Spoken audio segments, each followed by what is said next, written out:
From a young age, Americans are taught a very specific story. We recite the Pledge of Allegiance, learn that democracy is the best and only legitimate form of government, and are told that countries with different systems are either oppressed, backward, or failed. Capitalism is framed not as an economic system with trade offs, but as a synonymous with freedom itself. Meanwhile, other developed nations quietly build systems that make everyday life easier. Healthcare that doesn't bankrupt you, food that's regulated before it harms people, and consumer protections that assume companies will cut corners unless stopped. This messaging works because it is familiar. When something is repeated daily, it becomes invisible. Americans don't usually ask why insulin costs hundreds of dollars here, but a fraction of that elsewhere, or why food labels in Europe look cleaner and shorter. They assume it must be normal because if it weren't, surely the best country in the world would have fixed it. Take healthcare as a real life example. The United States, getting sick often comes with fear that has nothing to do with the illness itself.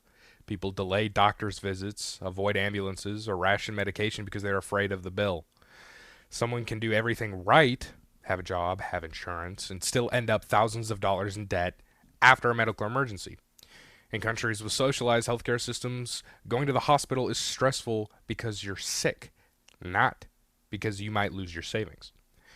The idea that American healthcare is better usually comes from the people who have never experienced both systems, or from those who make money from insurance companies, pharmaceutical corporations, and hospital networks that profit off of complexity and scarcity.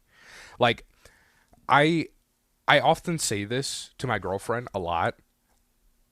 The systems designed in America are not designed efficiently, effectively, and easy for its citizens, right? For example, I mean, going to the DMV. Why is that so difficult? Why does it take so long? Why are there all this shit in place just for you to get a little piece of plastic that says that you can drive on the road? Whether or not you can do it good, you just need that little piece of plastic that tells everybody else that you can. Like, and trying to get a new one or retaking your driver's test. It you call one branch that tells you to call another branch that tells you to call another branch that tells you you got to go back to the first branch. Turns out the first person was wrong. You know, systems like this, they're inefficient and they're designed to be complex so that people don't even bother trying to do it, so that they can get more money out of you or spend less money on you. So it's just one of those things where you're just fucked either way if you live here. Um, and not to mention food. Food is another everyday contradiction.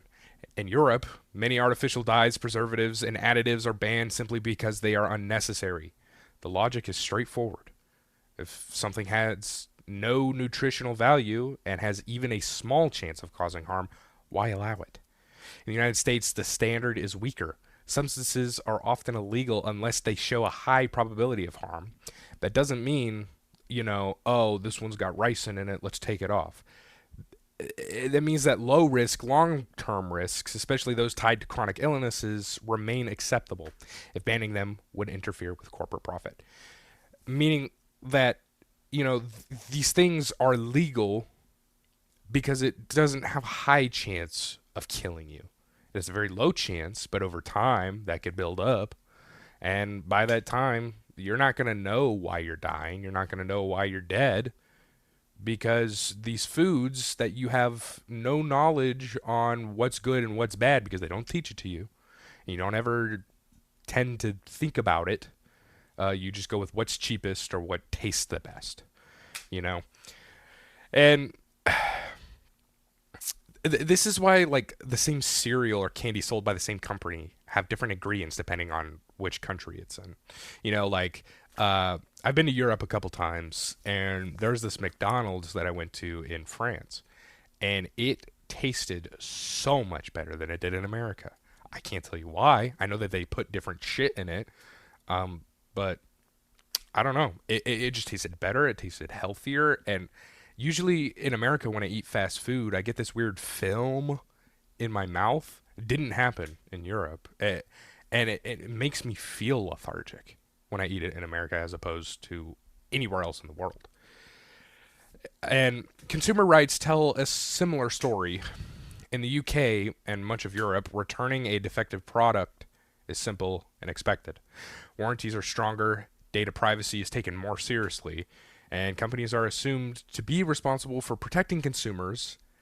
In the US, consumers are often expected to read fine print, navigate customer service mazes, and accept that getting screwed is just part of the deal.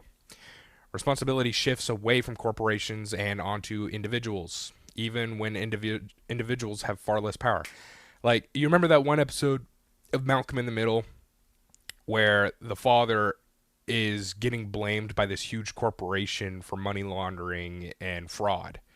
They planted all this evidence and they had a really good, strong case in court for him. But, in classic sitcom TV, they always come out on top. But shit like that. Um, and at the same time, these systems fail people. America aggressively markets itself as the pinnacle of freedom and democracy. Democracy is taught as the best form of government without serious discussions of its limitations, variations, or failures in practice. Other systems are dismissed outright, even when they outperform the U.S. healthcare systems. Things like education, infrastructure, and quality of life. This creates a strange contradiction. Americans are told that they are the freest people alive, yet many are trapped by medical debt, student loans, low wages, and weak labor protections. This is where propaganda becomes subtle but effective. It doesn't look like forced messaging, it looks like tradition, patriotism, and common sense. People defend systems that harm them because questioning them feels un American. If something is bad, the assumption is that it must be the individual's fault, not the system's design. When you step back, the pattern becomes hard to ignore. American systems constantly protect corporations first and people second, while simultaneously convincing citizens that this arrangement is both natural and superior. The contradictions, expensive healthcare in a rich country, lower food standards than peers, weaker consumer rights despite freedom, aren't bugs. They are features of a system built around profit. Recognizing this does not mean hating America. It means refusing to accept mythology as reality. Other countries prove that different choices are possible and that prioritizing people over corporations does not destroy freedom. It more likely expands it. The real obstacle is not feasibility, but honesty. Admitting that the best country in the world might have a lot to learn, and that loyalty should not require pretending broke systems are working. That is all I have to say about that.